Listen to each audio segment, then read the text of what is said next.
Air fryer কিনা কি ঠিক হবে? আমি কিন্তু এই এয়ার ফ্রায়ারটা কিনেছি আমার নিজের ব্যবহার করার জন্য। এতে বেশ কিছু সুবিধা রয়েছে, যেমন 80 থেকে 90% পর্যন্ত কম তেলে এতে কিন্তু রান্না করা যায়। এটা দিয়ে আপনি ফ্রেঞ্চ ফ্রাই করতে পারবেন, এটা দিয়ে আপনি সিঙ্গারা সমোসা ভাজতে পারবেন, খাবার গরম করতে পারবেন, এরকম অনেক সুবিধা কিন্তু এটার মধ্যে রয়েছে।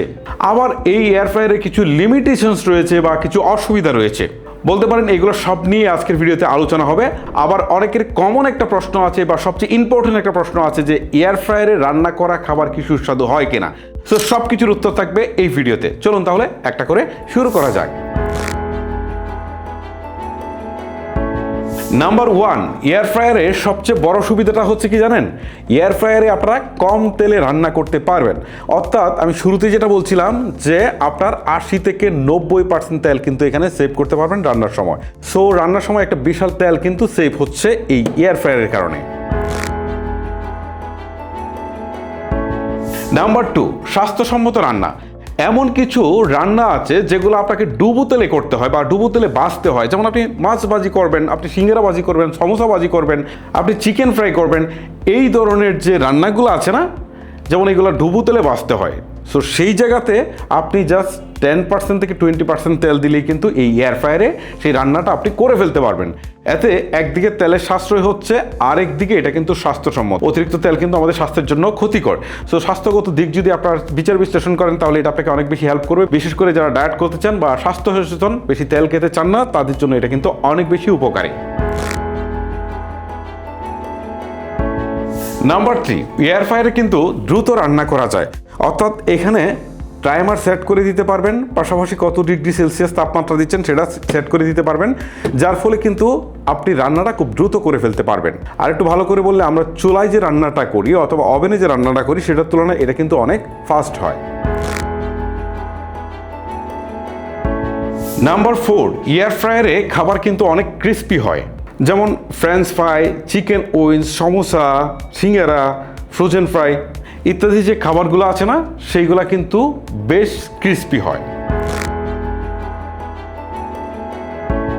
নাম্বার 5, এয়ার ফ্রায়ারে রান্না করা কিন্তু খুব সহজ। ধরেন এখানে আপনি রান্নার উপকরণগুলো দিলেন, দিয়ে দরজাটা লাগালেন, এবারে হচ্ছে এই রান্নাটা কত ডিগ্রি টেম্পারেচারে হবে সেটা সেট করে দেন, পাশাপাশি কতটা সময় লাগবে জাস্ট টাইমারটা সেট করে দিয়ে আপনি বসে থাকেন, ভাই অটোমেটিক রান্না হয়ে যাবে। খুব সহজ একটা জিনিস। বিশেষ করে রান্না টান্না যারা খুব বেশি পারদর্শী না, তাদের জন্য এটা কিন্তু বেশ হেল্পফুল।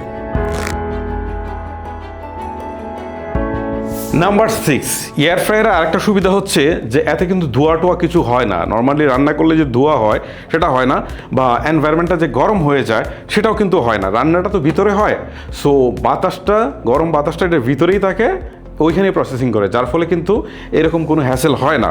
আবার রান্না করতে গেলে যেমন রান্নার একটা পরিবেশের দরকার হয়, এটা আপনি আপনার রুমে বসেও কিন্তু এই ধরনের রান্না ভাজি টাজির কাজগুলো আপনারা সহজে করে ফেলতে পারেন। এই দিক থেকে একটা সুবিধা আছে। নাম্বার 7 যে সুবিধাটা বলবো সেটার জন্য কিন্তু আমি অনেক বেশি এয়ার ফ্রায়ার ইউজ করি। যেমন খাবার গরম করার জন্য এটা আমি ইউজ করি, খুব সহজে এবং অল্প সময়ে খাবারটা কিন্তু গরম করতে পারে। আর এখানে যেহেতু এটা বাতাসের মাধ্যমে, অর্থাৎ গরম বাতাসের মধ্যে খাবারটা গরম হয়, খুব ভালোভাবে অল্প সময়ের মধ্যে গরম হয়। এখানে আপনারা পিৎজা, ফ্রেঞ্চ ফ্রাই ইত্যাদি গরম করলে কিন্তু বেশ মচমচে হয়, তবে ওভেনে যেরকম নরম হয়ে যায় না, বাট এখানে হয় না। বিশেষ করে পিৎজাটার কথা বলছি। এবারে বলি যে এটা আসলে কাদের জন্য উপযোগী, তারপরে বলবো যে কারা আসলে কিনবেন না। ঠিক আছে, প্রথমত হচ্ছে ব্যস্ত মানুষ যারা খুব অল্প সময় রান্নার কাজটা সেরে ফেলতে চান, আমার মতো, তাদের জন্য এটা কিন্তু একটা ভালো সলিউশন হতে পারে। নাম্বার 2 হচ্ছে ছোট পরিবার, যাদের পরিবারের সদস্য সংখ্যা 2-3 জন বা 4 জন বা 5 জন, এইরকম মানে 5 জনের মধ্যে সীমাবদ্ধ, তাদের জন্য আসলে এয়ার ফ্রায়ার ঠিক আছে। নাম্বার 3 হচ্ছে আপনি যদি স্বাস্থ্য সচেতন হন, মানে আপনি কম তেলে রান্নাটা করতে চান, তাহলে এইটা কিন্তু আপনাকে বেশ হেল্প করবে।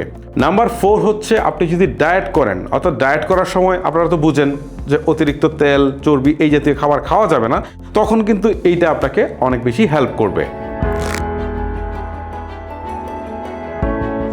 এবারে মূল বিষয়টা নিয়ে কথা বলি, যেমন এয়ার ফ্রায়ারে রান্না করা খাবার কি আসলে সুস্বাদু কিনা, এই প্রশ্নটা মোটামুটি সবারই আছে। যেহেতু আমি এটা 1 বছর ধরে ব্যবহার করছি, তার আগে আমি রিভিউ দিইনি। সো 1 বছর ব্যবহার করতে গিয়ে আমি যে জিনিসগুলো আসলে ফেস করেছি, আমার কাছে যেটা মনে হয়েছে সেটাই একদম প্র্যাকটিক্যাল বিষয়টা তুলে ধরছি।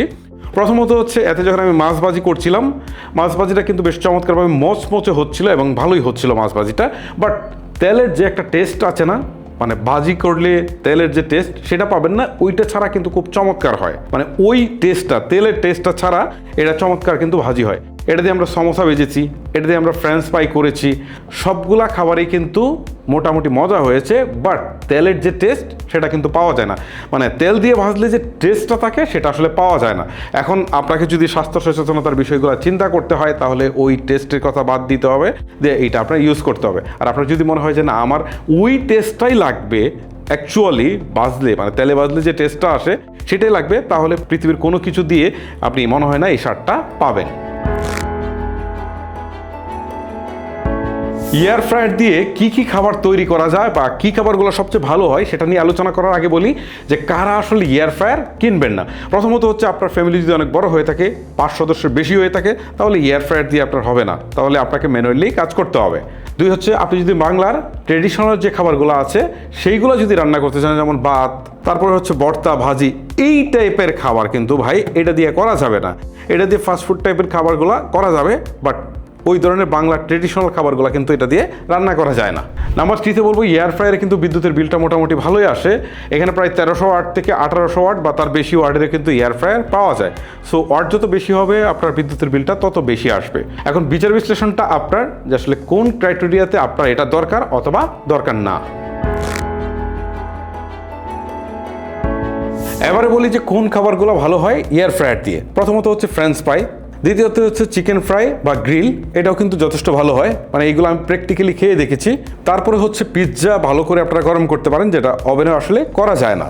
তারপর ফ্রোজেন ফুড, এগুলো ভালো হয়। তারপরে পাউরুটি বা কেক বানাতে পারবেন, বা বেকারি আইটেমগুলো এটা দিয়ে কিন্তু বেশ ভালোভাবে আপনি করতে পারবেন।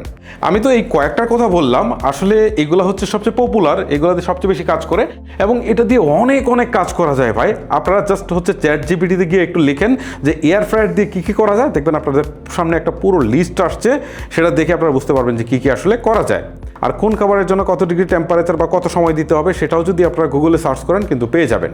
যাই হোক, ভালো মন্দ দুইটাই আপনাদের সামনে তুলে ধরলাম। এখন প্রয়োজন অনুযায়ী আপনারা চাইলে এটাকে নিতে পারেন অথবা ইগনোরও করে যেতে পারেন।